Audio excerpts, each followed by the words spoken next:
오늘도 듣자. 5분만 투자해. 1. 카톡 개편 결국 또 바뀐다. 카카오톡이 15년 만에 대대적인 개편을 했는데요. 이용자들 반응은 역대 최악이라는 혹평이 쏟아졌습니다. 격자형 친구 탭, 원치 않는 알림 노출 때문에 불편하다는 목소리가 컸죠. 카카오는 결국 한 발 물러서서 친구 탭 개선안을 다시 내놓겠다고 밝혔습니다. 여기서 중요한 포인트는 사용자 경험 UX입니다. 기술이 아무리 좋아도 사람들이 불편하면 실패한다는 거죠. 카카오의 사례는 우리에게 고객 불만은 바로 주가로 이어진다는 사실을 보여줍니다. 2. 네이버 셀트리온, 부자들이 몰린 이유. 상위 1% 투자자들이 최근 가장 많이 산 주식 바로 네이버와 셀트리온입니다. 네이버는 두나무를 자회사로 편입할 수 있다는 소식이 돌면서 암호화폐 스테이블코인 진출 기대가 커졌습니다. 셀트리온은 글로벌 제약사 공장 인수로 미국 시장 확장 발판을 마련했죠. 여기서 인사이트는 큰손 투자자는 성장 스토리에 투자한다는 점입니다. 단순히 실적이 아니라 미래에 열릴 가능성에 돈을 거는 겁니다. 개인 투자자에게도 중요한 힌트입니다. 3. 환율 1,400원 돌파, 금리도 흔들린다. 원달러 환율이 1,409원까지 올랐습니다. 미국과의 관세 협상이 지연되면서 불확실성이 커졌기 때문입니다. 게다가 한국은행의 금리 인하 기대가 약해지자 국고채 금리도 올라갔습니다. 여기서 우리가 주목해야 할 건 환율과 금리가 동시에 움직였다는 점입니다.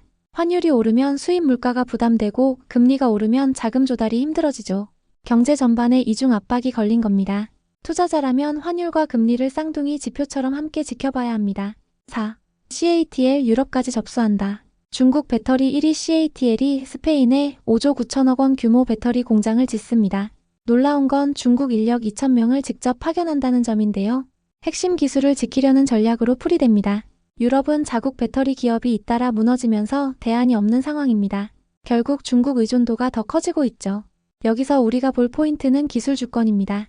기술이 없으면 값싼 배터리라도 외국 손에 맡겨야 한다는 현실 말입니다. 5. 트럼프 한국 바이오에만 100% 관세.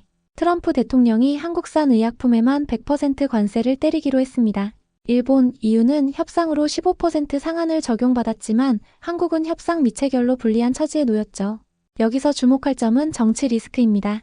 기업 실적이 좋아도 외교와 통상에서 밀리면 하루아침에 수익성이 무너질 수 있습니다. 한국 바이오 업계가 미국 현지 생산에 더 나서는 이유도 바로 이 때문입니다. 6. 중국 성장의 비밀, 값싼 전기와 인건비. 중국 경제가 빠르게 성장한 배경, 바로 저렴한 전기료와 낮은 인건비입니다. 산업용 전기료는 한국보다도 싸고 STEM 인재도 매년 수만 명씩 쏟아집니다. 이게 의미하는 건 비용 경쟁력입니다. 기업은 전기와 인건비가 싸면 생산 원가를 줄일 수 있고 가격 경쟁력이 커지죠.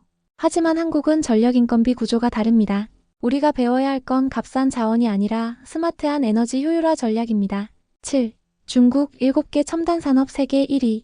중국은 중국 제조 2025를 통해 전기차, 배터리, 통신 장비 등에서 세계 1위 기업을 배출했습니다. 이제는 중국 제조 2035로 미국을 넘어 기술 최강국을 노립니다.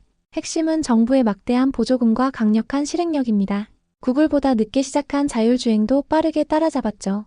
여기서 인사이트는 속도와 시장입니다. 내수 시장이 크고 정부가 밀어주니 글로벌 강자가 탄생하는 겁니다. 한국 기업에게는 위협이자 동시에 기회입니다. 8. 방치된 배터리 화재로 터지다. 대전 국가정보자원관리원에서 화재가 발생했는데요. 교체 시기가 지난 배터리를 방치한 게 원인이었습니다.